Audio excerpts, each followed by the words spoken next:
Ekonominė situacija šiaip nebloga. Ką turim sporto halę, turim Žalgirio areną.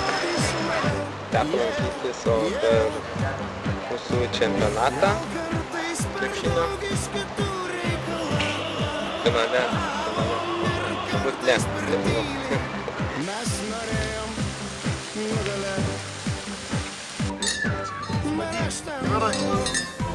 Tai turiu laisvadienį, bet vis tiek imam darbo dieną, tai...